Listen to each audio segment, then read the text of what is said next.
जाँदाखेरि सफा राजनीति गर्न सक्छौँ, हामीले सफा क्लियर भएर गर्न सक्छौँ। म गर्नु हुँदा म क्रिस्चियन हो, म यो गर्नु नहुने कुरा गर्दिनँ भन्नुपर्छ। राम्रो काम गरेर, ज्ञान बुद्धिको काम कुरा गरेर, नैतिकताको कुरा गरेर नि त्यहाँभित्र हामीले राजनीति गर्न सक्छौँ नि।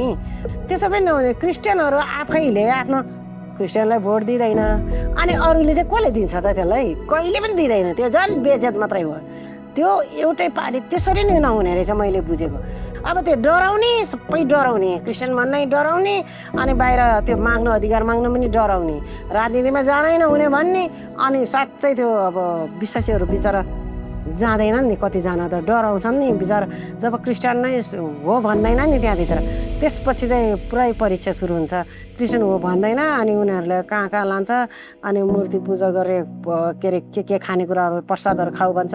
अब हो भनौँ भने हेब्ला भन्ने डर, होइन भनौँ भने अब के गर्ने खाइदिन्छ कतिले। अनि कतिजना मूर्ति ढोकिदिन्छ, अनि परमेश्वरको विरुद्ध भइहाल्छ त्यो। हामीलाई पनि यो देशमा बस्ने अधिकार छ, हामी यो देशको नागरिक हो, हामीलाई सांसद पनि दिनुहुन्छ उहाँहरूले चाह्यो भने, तर चाहँदैनन्। अनि नचाहनु चाहिँ गलत हो। यो देशको राम्रो ठाउँमा चाहिँ हाम्रो मान्छे पुग्नुपर्छ। त्यो ठाउँमा चाहिँ अझै परमेश्वरलाई चिन्ने धार्मिक व्यक्ति पुग्यो भने भ्रष्टाचार हुँदैन, अनि चेलीबेटी बेचबिखन हुँदैन, अनि हत्या हिंसा हुँदैन।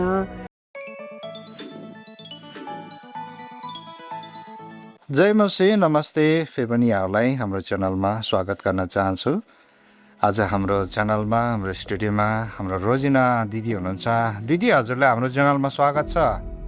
नमस्ते फ्याबुल्सी, जय मसी। आज हामी क्रिस्चियन समुदायभित्र रहेर क्रिस्चियनहरूले चाहिँ राजनीति गर्नु हुँदैन भन्ने कुराहरू पनि छ, अनि कतिले चाहिँ राजनीति गर्नुपर्छ भन्ने मानिसहरू पनि धेरै छ।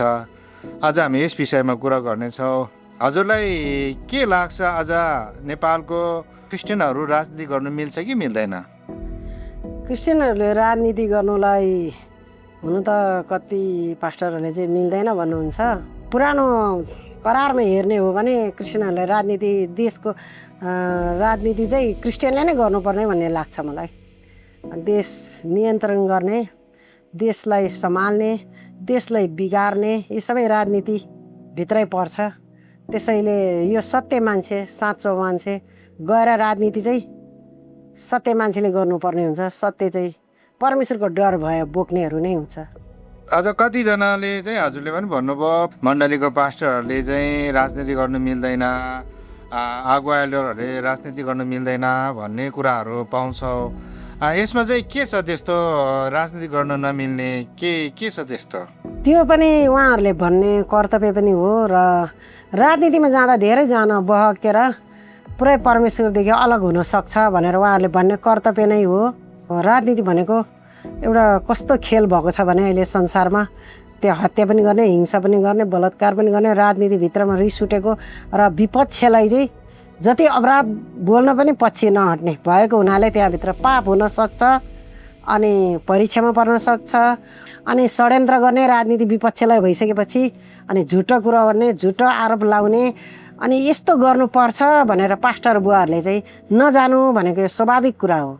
उहाँहरूले भन्नुपर्ने पनि हुन्छ। अनि उहाँहरूको चाहिँ दायित्व भनेको सेवाकाई गर्ने, परमेश्वरको सच्चा वचन सुनाउने, अनि उहाँ चाहिँ परमेश्वरको जनहरूको गोठालो गर्ने। उहाँ चाहिँ असल गोठालो हुनुहुन्छ, यसु पछिको गोठालो।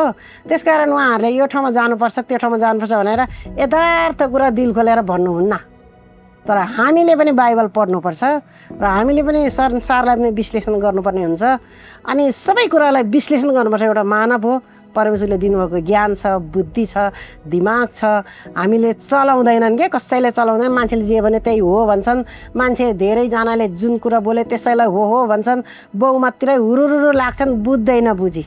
अब जस्तै भोट हाल्दाखेरि उम्मेदवार चिनाएको छैन, फलानालाई हाल्छु भन्नु, अनि ऊ किन हाल्ने भन्दाखेरि त्यसले नै हाल्ने र त्यसले नै सबै त्यही भयो भनेर भन्नु। अनि यो चाहिँ त्यस्तो हुन्छ भनेर नै पास्टर बुवाहरूले चाहिँ अनि कुरै नबुझी होमा चलेको पो हो कि, अनि त्यसरी गएर न गलत पो गर्ने हो कि, अहिले त्यही नै भइरहेछ राजनीतिमा। हत्या गर्नु पनि पछि नपर्दो रहेछ, हिंसा गर्नु पनि पछि नपर्दो रहेछ, मन नपर्नेलाई त जेल हाल्नु पनि मिल्दो रहेछ, थुन्न पनि मिल्दो रहेछ। अनि त्यो गर्नुपर्छ, अनि परमेश्वरको जनहरू परमेश्वरबाट अलग हुन्छ भनेर चाहिँ पास्टर बुवाहरूले भन्नुपर्छ र भन्नुभएको छ। र सबै कुरा चाहिँ आफूले पनि विश्लेषण गर्ने हो। पहिलो प्राथमिक परमेश्वरलाई दिने हो, अनि बाइबल पढ्ने हो, पुरानो करारदेखि नयाँ करार, पुरानोदेखि नयाँसम्म पढेर सिद्ध्याउने हो। अनि त्योभित्र राजनीति गर्ने मान्छे को छन्, कोले सफलता पाए, के गर्दा सफलता हुँदो रहेछ, कसो गर्दा हुँदो रहेछ, के नगर्दा परमेश्वरको विरुद्ध गर्दा कसरी विफल हुँदो रहेछ भन्ने कुरा आफूले विश्लेषण गर्नु पनि सक्नुपर्छ। अनि फेरि राजनीति फिल्डमा उत्र्यो, अब पास्टरले थाहा पाउँदैनन्, कसले पनि थाहा पाउँदैन, म क्रिस्चियन हो भन्दिनँ, तिनीहरूले पनि थाहा पाउँदैन भनेर चाहिँ अनि उनीहरू चाहिँ अनि कसैले थाहा पाउँदैन भनेर चाहिँ अनि बाहिर गएर जस्तो उनीहरू संसारमा गरे त्यस्तै गर्नु, त्यो राम्रो होइन, त्यो परमेश्वरको विरुद्ध कुरा हो। हामी चाहिँ परमेश्वरको रगतले किनेको छ, उहाँको रगतले धोएको छ, हामी चाहिँ शुद्ध बनाएको पवित्र जाति हौँ, हामी अलग बनाएको छ। तर हामीले यो देश अधिकार गर्नुहुन्न, देशको अधिकार गर्ने कुराबाटै वञ्चित हुनुपर्छ भन्ने चाहिँ कुरा होइन के। हामी संसारको मान्छेसँगै बस्नु परेको छ, एउटै भूमिमा रहेको छ, एउटै बाटोमा यात्रा गरेको छ, एउटै थालमा खाएको छ। थालमा जुठो पो नखाउला रे, सबैले थालमै। आज हामीले टपरी युज गर्दैनन्, थालमै खान्छौँ हामी। अनि उनीहरूले जसरी खेती गर्छ हामीले त्यसै खेती गर्नु परेको छ। उनीहरूले जागिर खाने ठाउँमा हामी पनि जागिर खानु परेको छ। उनीहरूले लगाएको कपडा हामीले पनि लाउनु परेको छ। पुरै सबै त हामी फरक त छैनौँ नि त, तर हामी व्यवहारमा फरक हुनु पर्यो। जस्तै उनीहरूले गरे जस्तो गलत कार्य गर्नु भएन, उहाँले जस्तो अपराध बोल्नु भएन, अनि बदला लिने भावना राख्नु भएन, झुटो बोल्नु भएन, षड्यन्त्र गर्नु भएन। अनि त्यही कारणले हामी चाहिँ राजनीतिमा जाँदाखेरि सफा राजनीति गर्न सक्छौँ, हामीले सफा क्लियर भएर गर्न सक्छौँ। म गर्नुहुन्न है, म क्रिस्चियन हो, म यो गर्नु नहुने कुरा गर्दिनँ भन्नुपर्छ। उनीहरू रिसाउँछ भने रिसाउँछ, हाम्रो सबैभन्दा ठुलो परमेश्वर रिसायो भने चाहिँ हामीलाई खतरा छ, अरू रिसाएर हामीलाई खतरा छैन। हत्तै गर्ला हामीलाई, लु हत्तै गरेर मारेर कहाँ जान्छ, हामी परमेश्वरको राज्यमा जान्छौँ। त्यसमा चाहिँ हामी स्टिक रहनु सक्नुपर्छ हामी चाहिँ। अनि हामी चाहिँ डर भएर चाहिँ परमेश्वरको म चाहिँ जन हो, मैले यो गर्नुहुन्न, यो गर्नुपर्छ भन्ने। अनि कोही षड्यन्त्र गर्दैछ भने यो चाहिँ गर्नुहुन्न भन्नुपर्छ। अनि हत्या गर्नु अघि बढ्नु भएन, अग्रसर हुनु भएन, हिंसा गर्नु अग्रसर हुनु भएन। अनि हामीले चाहिँ राम्रो काम गरेर, ज्ञान बुद्धिको कुरा गरेर, नैतिकताको कुरा गरेर नि त्यहाँभित्र हामीले राजनीति गर्न सक्छौँ। तर त्यसो भन्दाखेरि कति क्रिस्चियनहरू चाहिँ छुट्टै पार्टी खोलेर हामी क्रिस्चियन जनहरू छुट्टै गर्छौँ भनेर पनि भन्छन् त। त्यति पार्टीहरू पनि छ नि थुप्रै क्रिस्चियनहरूको, तर छन् त चाहिँ त्यसरी पनि नहुने रहेछ। मैले हेर्दा चाहिँ त्यसरी पनि नहुने। क्रिस्चियनहरू आफैले आफ्नो क्रिस्चियनलाई भोट दिँदैन, अनि अरूले चाहिँ कसले दिन्छ त त्यसलाई? कहिले पनि दिँदैन, त्यो झन् बेइज्जत मात्रै हो। त्यो एउटै पार्टी त्यसरी नै नहुने रहेछ मैले बुझेको। त्यो पवित्र रहन्छ, स्वच्छ रहन्छ। अब रहनु त कति रहन्छ, कति त त्यो संसारमा जस्तो षड्यन्त्र खेल्थ्यो त्योभित्र त्यस्तो खेल्दो रहेछ। मैले अनुभव पनि भोगेर आएको छु त्यहाँभित्र। क्रिस्चियन पार्टीतिर पनि मलाई थाहा छ, त्यो क्रिस्चियनभित्र पनि बाहिरको जस्तै षड्यन्त्र गर्नु खोज्ने त्यस्तो पनि केही चाहिँ हुँदो रहेछ। त्यो पनि गर्नु हुँदैन हामीले। अनि त्यसपछि अनि त्यसरी गर्नु हुँदैन। अनि त्यो छुट्टै पार्टी खोलेर पनि हुँदैन।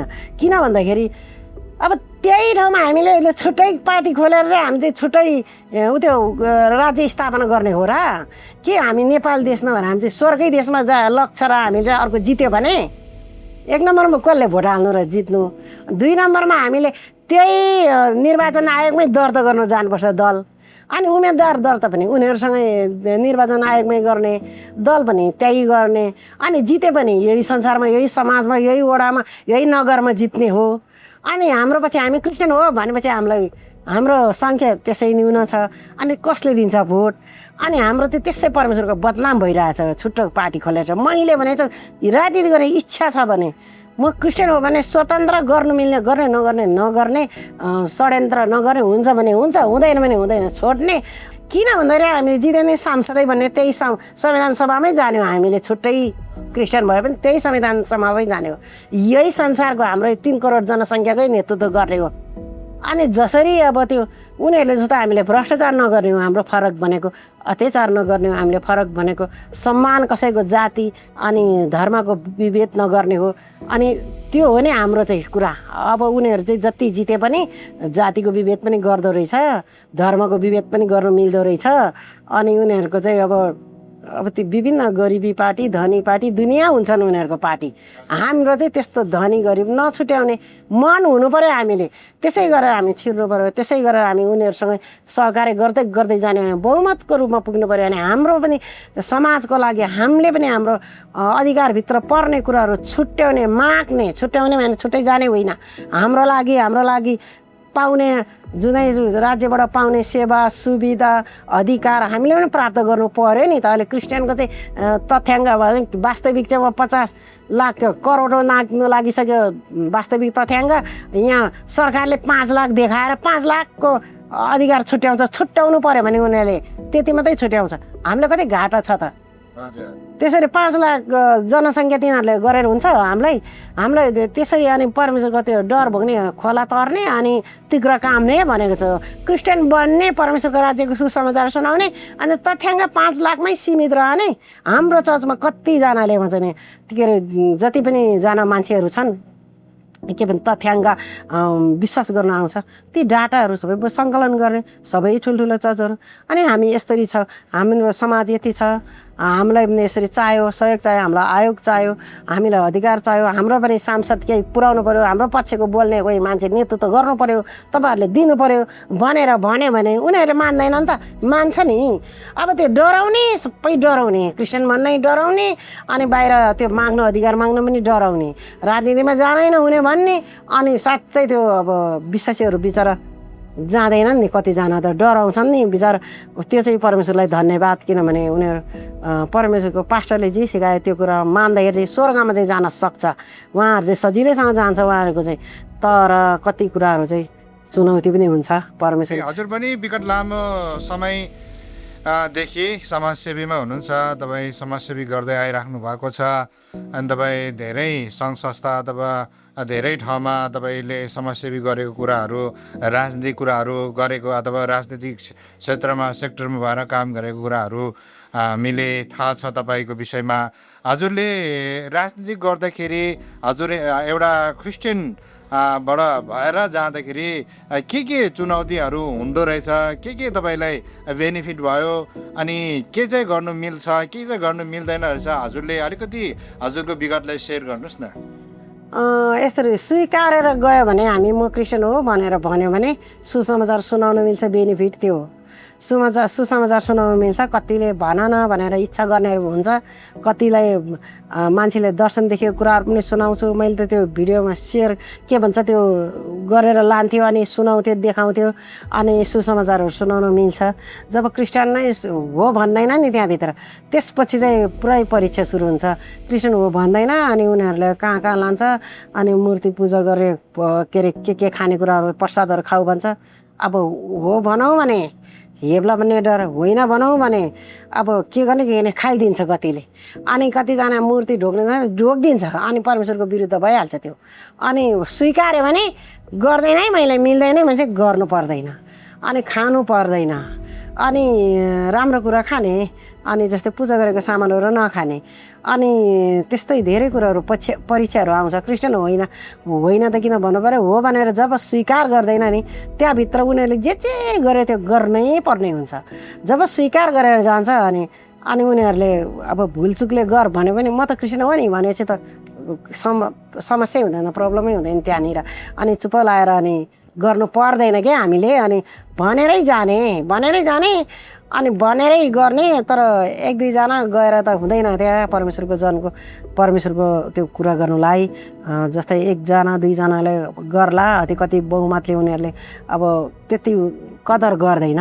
अनि हामीलाई चाहिँ अलि बदर हुन्छ 1-2जनाले भनेको कुरा।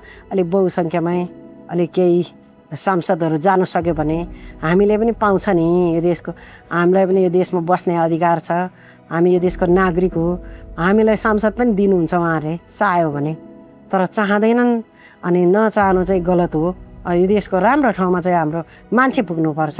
त्यो ठाउँमा चाहिँ अझै परमेश्वरलाई चिन्ने धार्मिक व्यक्ति पुग्यो भने भ्रष्टाचार हुँदैन, अनि चेलीबेटी बेचबिखन हुँदैन, अनि हत्याहिंसा हुँदैन। एक नम्बरमा त भ्रष्टाचार नहुने बित्तिकै देश बन्छ। देश बन्ने बित्तिकै हामी पनि अरू देश युरोपको जस्तै बन्छ हाम्रो देश चाहिँ। किन युरोपमा भन्दा हाम्रो देशमा चाहिँ धेरै खनिज पदार्थहरू खनिजहरू छन्। हाम्रो देशमा युरेनियम छ, त्यस्तो विभिन्न सुन खाने तामा खानेदेखि विभिन्न कुरा छ। अनि त्यो चाहिँ हाम्रो देशले चाहिँ त्यो उत्खनन गरेर वितरण गर्यो भने हामीले चाहिँ हामीलाई चाहिँ फाइदा पुग्ने कुराहरू छ। देशमा सबै देशमा धनी हुन सक्छौँ हामी। थोरै जनसङ्ख्या छ हाम्रो नेपालमा, त्यसैले धेरै राम्रो हुन्छ।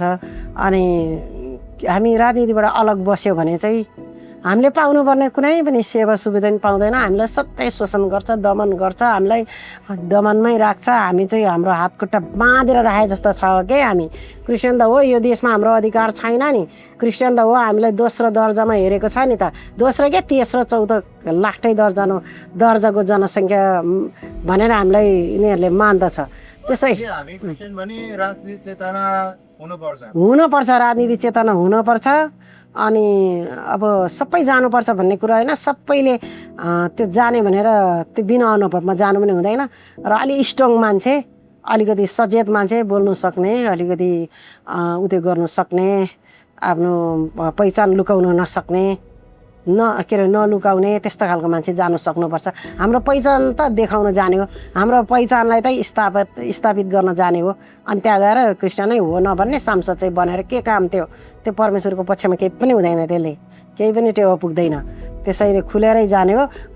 यो ठुल्ठुलो चर्चको पास्टरहरू अनि ठुल्ठुलो सङ्घ संस्थाको ठुलो बडा पास्टरहरू मिलेर बरु यहाँ कुनै पनि पार्टीसँग समन्वय गरेर हाम्रो यतिजना मान्छेलाई सांसद बनाइदेऊ भनेर चुनावको बेलामा भन्यो भने चाहिँ अझै राम्रो हुन्थ्यो होला भन्ने चाहिँ मलाई लाग्छ। अनि हाम्रो मुद्दाहरू राख्न मिल्यो, हाम्रो मुद्दाहरू लेख्न मिल्यो, हामीले भनेको कुरा भन्न मिल्यो। अनि हामीलाई हेप्दैन, हाम्रो पनि आस्थामाथि उनीहरूले गद्दार गर्नु पाउँदैन। हाम्रो आस्था बलियो हुन्छ, स्ट्रङ हुन्छ। ठुलो बडाहरू चाहिँ चुप लागेर बस्ने, खै कारण के हो म त बुझ्न सकिनँ कुनै कुरा। त्यस्तो कुरामा हामी धेरै लागि पऱ्यौँ। तर ठुल्ठुलो चर्चको ठुल्ठुलो पास्टरहरू त्यो वास्तै गर्नुहुन्न, त्यो खासै आवश्यकै छैन चाहिँ भन्नुहुन्छ कतिले। त्यो हामीलाई आयोको आवश्यक छैन, हामीलाई राजनीतिमा जान आवश्यक छैन भन्ने पनि कतिपय हुन्छ पास्टरहरू। त्यो चाहिँ किन भन्नुभएको मैले कुरै बुझेन। उहाँहरूलाई आवश्यक छैन, उहाँहरू ठुलो पास्टर हुनुहुन्छ, ठुलो चर्चको हुनुहुन्छ। सानो पास्टरलाई, सानो चर्चको पास्टरहरूलाई त गाह्रो छ, कठिन छ, विश्वासीहरूलाई कठिन छ। अनि त्यही ठाउँमा त्यही समाजसँग घुलमेल गरेर व्यापार बिजनेस खेतीपाती नोकर जागिर गर्नुपर्ने हुन्छ। अनि त्यही समाजबाट आउने आय स्रोतको दशांश छुट्याउनु पर्ने हुन्छ। अनि त्यस्तो कठिनाइ नबनाइदिनु भएको भए अझै राम्रो हुन्थ्यो कि खोकुलो बनाइदिएको भए। हामी देख्छौँ हजुरले भने चाहिँ कति ठाउँमा, कति वडामा, कति पालिकामा पनि तपाईँको स्थानीय पास्टरले एउटा पालिकालाई राम्रोसँग सम्बन्ध नराखेको, अनि पालिकाले पनि स्थानीय मण्डलीको पास्टरलाई त्यति साह्रो चाहिँ मतलब नगरेको, अलिकति व्यवस्था जस्तो गरेकोहरू देख्छौँ। त्यो चाहिँ के क्रिस्चियनहरू अथवा पास्टरहरू पनि राजनीतिक सेक्टरमा चाहिँ अलिकति पछि परेर हो? पछि परेर हो, राजनीतिक चेतना कम भएर हो। किन भन्दाखेरि उनीहरूले त्यो परमेश्वरलाई भन्दा त्यो राजनीतिक दललाई चाहिँ एकदम ठुलो माने नि त। ठुलो माने उनीहरूले चाहिँ त्यो चाहिँ हाम्रो लागि ठुलो हो। भोलि क्रिस्चियन भनेर चिन्ने बित्तिकै, क्रिस्चियनको पक्षमा बोल्ने बित्तिकै यसले राजनीतिमा नराख्ला कि भन्ने डरले तिनीहरूले कति कुरा लुकाएर परमेश्वरको कुराहरू, परमेश्वरको जनको कुराहरू, मण्डलीको कुराहरू राख्नै नचाहेको, तिनीहरूले नचाहेको। अनि ऊ संसारिक जस्तै बन्न चाहेको। त्यो होइन नि हाम्रो कर्तव्य भनेको, हाम्रो दायित्व भने त्यो होइन। अनि कतिपयले चाहिँ त्यो हेटोडाको राक्सिङरङ गाउँपालिकामा परेको पास्टरहरू के अरे क्रिस्चियनहरू कतिजना त्यहाँ 2-3वटा गाउँपालिकामा वडा अध्यक्ष खै के छ भने सुनेको थियो मैले। तर कतिवटामा अलि धेरै ठाउँमा छ अरे, त्यहाँ ठुलै गाउँ रहेछ। त्यो ठाउँमा हामी पहिला गएको पनि हो। अनि त्यहाँ सहयोग पनि लगेर गएको थियो, कपडाहरू, लत्ता कपडाहरू। अनि त्यतिखेर अनि त्यहाँको अवस्था बुद्ध धेरै क्रिस्चियन रहेछ, तर गाह्रो रहेछ। तिनीहरू परमेश्वरलाई जब एकदमै गाह्रो खाना बस्न लाउन धेरै कठिनाइ, कसैको बस्ने बास पनि छैन। त्यस्तो अवस्था पनि परमेश्वरको सेवा गरेर बस्नुभएको रहेछ। अनि त्यो गाउँमा त अनि उनीहरूको गरे त क्रिसमसमा 2 दिन कि 3 दिन छुट्टी मिलाएको छ त हामीले सुनेको समाचारमा। अनि त्यो आफ्नो मान्छेले त्यसरी जितेपछि त मिलाउँदैन रहेछ त। अहिले हामी क्रिसमसको दिन हामीलाई कस्ता खालको बिदा पाउँछौँ हामी? क्रिस्चियनको लागि मात्रै बिदा के हाम्रो कुनै क्रिस्चियन चाड पर्व जस्तो देख्छ हुन्छ र यहाँ? के पनि हुँदैन। त्यो हामीलाई राष्ट्रिय स्तरको बिदा चाहियो नि त। हामीलाई पनि प्रभाव हुनु पऱ्यो नि त हाम्रो पनि परमेश्वरको त्यो क्रिस्चियनको क्रिसमसको अनि पुनरुत्थानको दिन र क्रिसमसको 2 दिन बिदा हामी मिलाउनु पनि के हामी सक्यौँ त? कसैले सक्यौँ? त्यसैले राजनीतिक क्षेत्रमा गयो भने त्यो कुरा राख्न सक्छौँ। आफ्नो मान्छे विजय भएर आयो भने त्यसले बिदा पनि मिलाउन सक्छ। अनि त्यहाँबाट सेवा पाउने जस्तै अहिले मठ मन्दिरहरूमा भन्नु पर्दाखेरि कति बजेटहरू छुट्याउँछ। हाम्रो चर्चमा आउँछ बजेट? आउँदैन। सबै ठाउँमा लगानी गर्नु मिल्दैन। 10 देखि 15-20 वर्षसम्म देशमा लगानी गर्नुपर्छ। रोजगारमा, औद्योगिक धन्दा, उद्योग कल कारखानामा लगानी गर्नुपर्ने हुन्छ। अनि पो देश समृद्धि भएर आउँछ। अनि सबै स्वरोजगार भएर आउँछ। अनि सबै कुरा राम्रो भएर आउँछ त। अहिले देश ग्रे लिस्टमा छ। ब्ल्याक लिस्टमा हुनको लागि कुनै पनि समय लाग्दैन। यस्तै हो भने अब धेरै कुरा अवस्थाहरू राजनीतिक दलहरू सबै कुरा सुन्दा बुझ्दा अब विदेशी ऋणद्वारा त अब देशलाई त अब छिटै उभो लाग्ने ठाउँमा त लगानी भएको छैन। त्यो आगो लगानी त अनि भोलि ब्ल्याक लिस्टमा नपर्ने भन्ने चाहिँ कुरा हुँदैन। यसमा चाहिँ धेरै मान्छे सचेत हुनुपर्छ। नेता राजनीतिक दलहरू पनि सचेत हुनुपर्छ। त्यो चाहिँ लगानीमा लाउनुपर्छ। अनि अहिले मठ मन्दिर गुम्बा अनि चर्च पनि भन्छु, त्यो क्रिस्चियन भएर भन्ला चर्चमा पनि लगानी गर्ने होइन। चर्चले लगानी गरेको पनि छैन, गर्न नै पर्दैन। किनभने 15 देखि 20 वर्ष देशमा लगानी गरोस् त त्यो देशमा स्वरोजगार हुन्छ अनि देश समृद्धि हुन्छ नि त। अनि सबै विभिन्न कुरा चाहिँ अनि मान्छे मरै बिचेको गुम्बा बनाउने, मान्छे मरै बिचेको त्यो के भन्छ त्यो मन्दिर बनाउने अनि सबै त्यो रिस गरेको होइन। यथार्थ कुरा है यो। समाजले सुन्दाखेरि नरिसाउनु होला। यथार्थ कुरा के त्यो। अनि खाली जग्गा देख्ने भने मन्दिर बनाउने अनि त्यहाँ त फेरि लगानी गर्ने बजेट सबै त्यहाँ जाँदो रहेछ। म त एकाएक गाउँ सबै बुझिसकेको छु। लगानी त्यो खाली जग्गामा यति लगानी गर्दो रहेछ अनि गर्ने। अनि फेरि राज्यको नियम के छ भने अपरिवर्तन होला नहोला मलाई थाहा छैन अहिलेको सरकारको। पहिलाको नियम भनेको 100मा चाहिँ 55% चाहिँ पुरै चाहिँ उसमा के अरे पर्सेन्टमा छुट्याउँदा जाँदो रहेछ। अनि त्यसरी अनि 45 चाहिँ अनि लगानी गरेपछि त्यो पैसाले चाहिँ अनि देश कसरी बन्छ लु भन्नुहोस् त? 25%ले बन्छ? बन्दैन। अनि म चाहिँ के भन्न चाहन्छु भने त्यो हर्कले सपोर्ट गर्छु म, किनभने देश बनाउने मान्छे हो। तर मैले त्यसकै लागि मात्रै भन्नु खोजेको चाहिँ होइन। तर उसको सिस्टम ठिक छ कि उसले जस्तै चाहिँ नि त्यो 100% लगानी उसमा गर्ने, जति छुट्यायो त्यो पर्सेन्ट नछुट्याउने। अनि त्यसमा अनि हप्ताको 1 दिन श्रमदान गयो भने यो देश छिटै बन्छ। नहुने मामाभन्दा काना मामा जाति धेरैले विरोध गरेको देख्छु म। त्यो विरोध गरिराख्नु पर्दैन।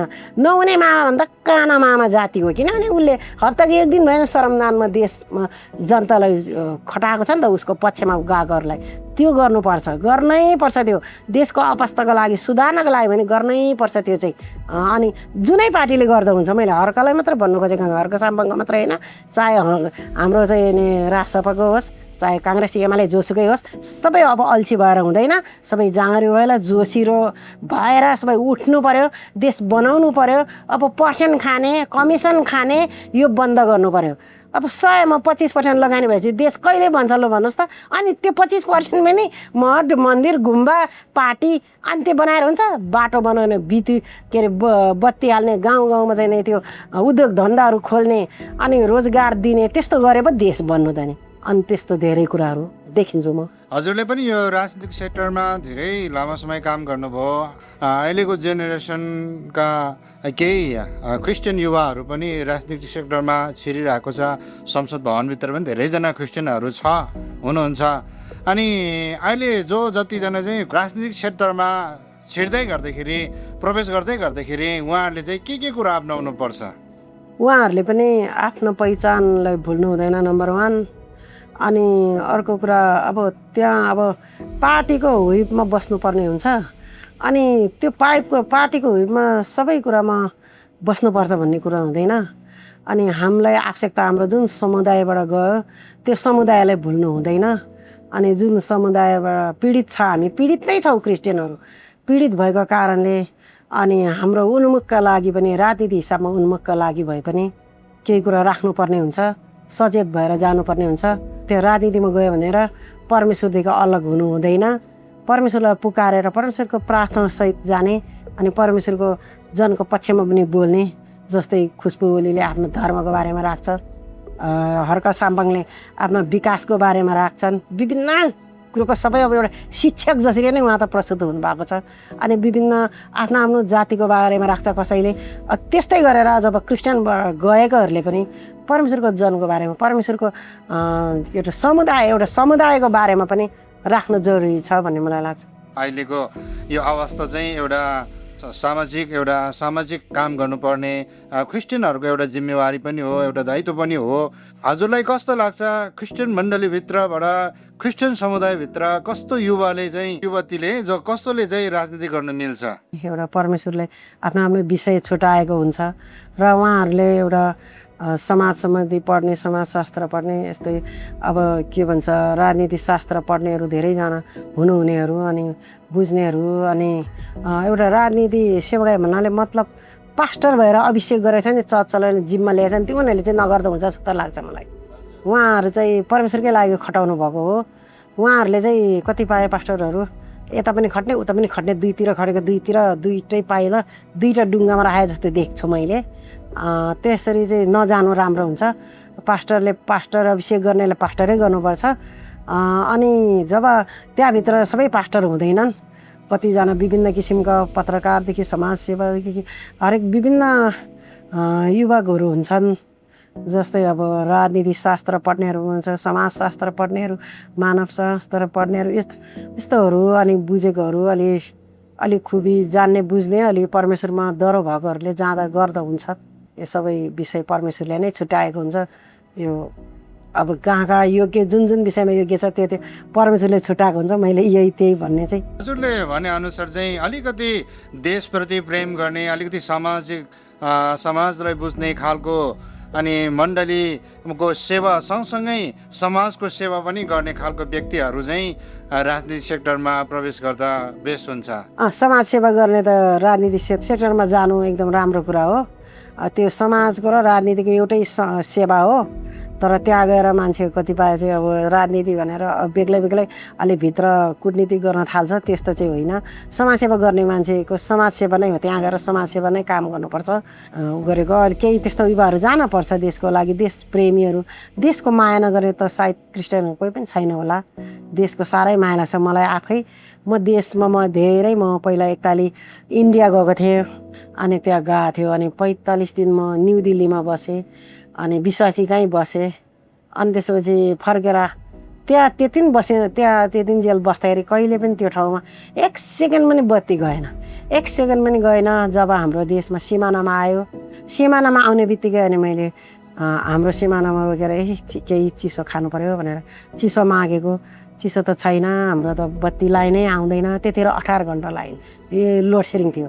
अनि 18 घन्टासम्म लाइन आउँदैन, कसरी चिसै छैन भने। अनि त्यसपछि म खाजा खान्छु नि, ती चना छ भने चना पनि छैन, बिक्री हुँदैन, सबै उतै जान्छ अरे। अनि तर इन्डियापट्टि चाहिँ म 45 दिन बस्दा एक दिन पनि बत्ती गएन। उसकोतिर त्यो दिन चाहिँ वर्षा हुनेवाला थियो, अँधेरो थियो। तर मेरोतिर सुनसान थियो, तर मेरो देश उज्यालो देख्थ्यो।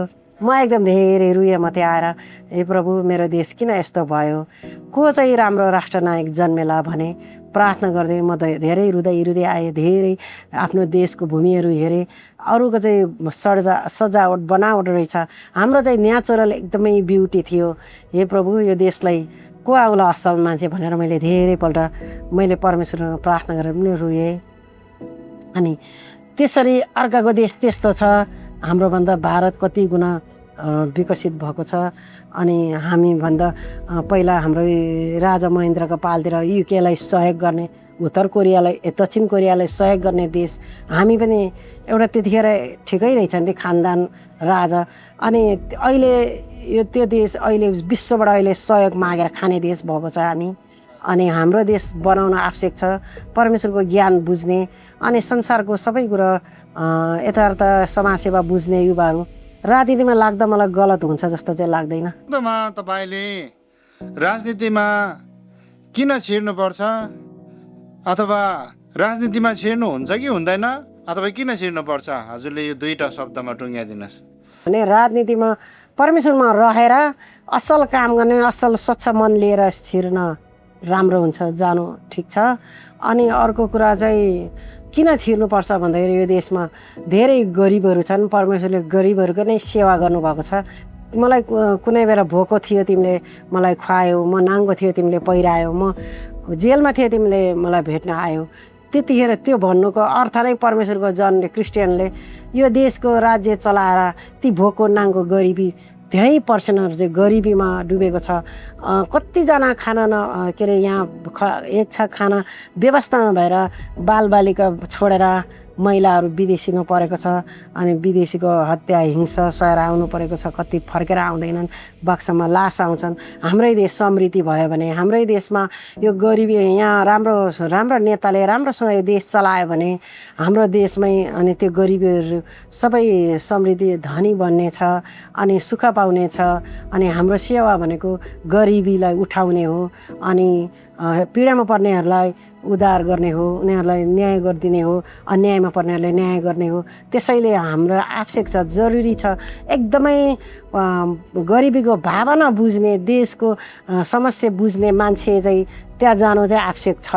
हजुरलाई धेरै धन्यवाद। हामीलाई हजुरले कस्तो व्यक्तिले अथवा हामीले राजनीति गर्दाखेरि कसरी गर्नुपर्छ, त्यो ठाउँमा हामी कसरी आफ्नो जीवनलाई प्रस्तुत गर्नुपर्छ भन्ने विषयमा हजुरले त्यो कुराहरू हजुरले राख्नुभयो। हजुरलाई धेरै धन्यवाद। अनि म जति पनि हाम्रो नेपाली क्रिस्चियन समुदायका जति पनि विश्वासी जनहरू, प्रभुको जनहरूलाई म यही आग्रह गर्न चाहन्छु, तपाईँ पनि एउटा समाजसेवी, एउटा देशप्रेमी हुनुहुन्छ, देशको लागि केही गर्न सक्नुहुन्छ, तपाईँसँग त्यो क्षमता छ भने, देशको लागि केही तपाईँ गर्नुहुन्छ भने परमेश्वरले अवश्य नै तपाईँलाई आशिष दिनुहुनेछ। धन्यवाद तपाईँ सम्पूर्ण मण्डली परिवार जतिजनाले हामीलाई हेरेर साथ दिनुभएकोमा। तपाईँसँग फेरि पनि हामी यसरी भेटघाट गर्ने आशा राख्दै हामी बिदा हुन चाहन्छौँ। सबैलाई नमस्ते, जय मसीह।